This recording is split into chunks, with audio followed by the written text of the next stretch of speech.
উনি উনি সুনির্দিষ্ট যারা দল করে তাদের কাছে নেটে কাগজ থাকে, অফিসিয়ালি ডকুমেন্ট থাকে, এরকম যদি তাদের কাছে থাকে এটার ব্যাপার তারা আদালতে ফয়সালা করবে।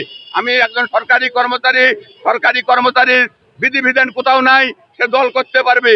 আমরা কোনো দলের পক্ষে না, আমরা কোনো দলের বিপক্ষেও না।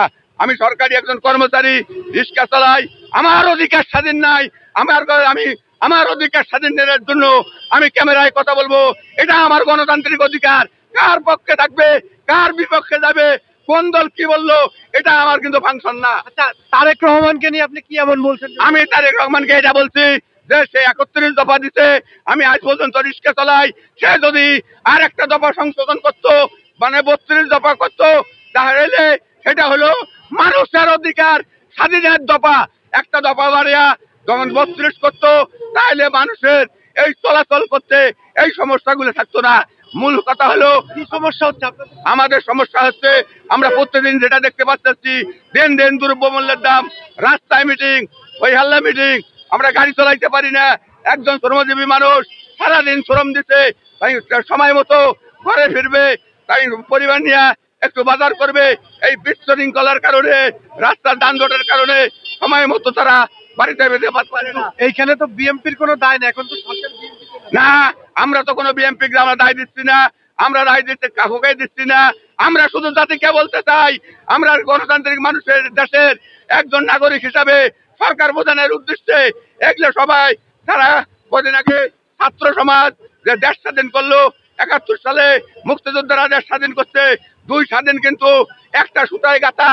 আমি সরকার প্রধানকে উদ্দেশ্য করে বলতে চাই, সেই শেখ হাসিনার সরকার থাকাকালীন আমার মতো যে সমস্ত শেখ হাসিনার সরকার যে চাকরিগুলোকে বরখাস্ত করছে, ওই চাকরিগুলোকে তাকে ফেরত দেওয়ার জন্য আমি প্রার্থনা করছি। আপনি সরকারি আমি ৪র্থ শ্রেণীর একজন বার্তাবাহক, মানে পিয়ন। আমার চাকরিটার ফেরত পাওয়ার জন্য অবশ্যই আমি আদালতের আশ্রয় নিয়েছি। আদালতে মামলাটি চলমানও আছে, দোয়া করবেন আপনারা। হ্যাঁ, এটা এই যে কর্তৃপক্ষ, আমি বললাম শেখ হাসিনার সরকার থাকাকালীন অফিস রাজনীতির শিকার হয়ে কিছু কর্মচারীকে বুঝে কোনো কারণ নোটিশ ছাড়াই এরা যখন বিদায় করে দিচ্ছে, তখন আমি হাইকোর্টে রিট করছি। এই কারণে আমার ইচ্ছা আদালত মঞ্জুর করছেন। আপনারা দোয়া রাখবেন রায়টা যাতে আমার পক্ষে আসে। আচ্ছা, এখন ছাত্র জনতার হাতে ক্ষমতা আছে, আগে আপনারা বিএমপি কেও দেখছেন, আওয়ামী লীগ কেও দেখছেন, আপনারা তাহলে কাদের সময় ভালো ছিলেন? আপনার তো সবার প্রতি অভিযোগ। আমি যে কথাটা বুঝাইতে চাইতেছি, আমরা আওয়ামী লীগের সময় আমরা রাস্তাঘাটে হয়তো মারামারি হয় নাই, কিন্তু অন্য দিকগুলা আওয়ামী লীগের সবচেয়ে নির্মম খারাপ কাজ সেগুলো হলো মানুষের অধিকার কেড়ে নেওয়া, আর দ্বিতীয় কাজ ছিল মানুষকে খুন করা। এই রাজনীতির নামে এক ভাই আর এক ভাইকে খুন করতো। এই জিনিসগুলোর কারণে মানুষের অভিশাপে, এই কর্মচারীর অভিশাপে এই আওয়ামী লীগ ধ্বংস হয়েছে। আমরা ভালো, আমরা একমাত্র অনেক আগের কথা বলতেছি, সেই সময় আমরা কিছুটা নিরাপদ ছিলাম। যতদিন যাইতেছে হ্যাঁ একটু ভালো ছিলাম আমরা। তারপর আর কোন সরকারের আমলে আপনার ভালো কোন সরকারের তুলনা ভাবে সাধারণ মানুষকে মুখে বলে, কিন্তু সঠিকভাবে নিরাপত্তা দিতে সম্পূর্ণ দল ব্যর্থ। এখন নির্বাচন হলে আপনারা কাকে ক্ষমতায়? আমি নির্বাচন হলে আমার ব্যক্তিগত মতামত, আমার নির্বাচন হলে আমি তারেক জিয়া, যদি আমি এই ক্যামেরার মাধ্যমে কথা দিচ্ছি, এই তারেক জিয়া অনেকগুলাকে নিকটে লিখতে 31 দফার মধ্যে সে যাতে এই ক্যামেরার মাধ্যমে 32 দফা করে, তাতে একটা দফা বাড়িয়ে শুধুমাত্র একটা কথা জাতিকে বলবে, আমি দুঃখী মানুষের মুখে হাসি ফুটাবো। এই দুঃখী মানুষ বাংলার মাটিতে আর কাঁদবে না।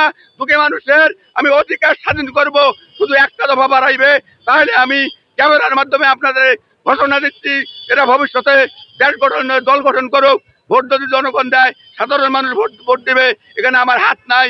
তারা যদি ক্ষমতায় আসে আপনারা পারে, আমি ব্যক্তিগতভাবে আমি তাকে সমর্থন করি। তারেক জিয়া যদি সে আমার একটা দাবি, আমি তাকে সমর্থন করি। আমি তাকে যখন আন্তরিকতার মধ্যে বলতেছি, আমি তাকে যখন সমর্থন করি, সে আমার একটা কথা রাখিয়ে শুধু 32 দফা করুক, একটা দফায় শুধু কথা বলবে, শুধু আমি দুঃখী মানুষের মুখে হাসি ফুটাবো।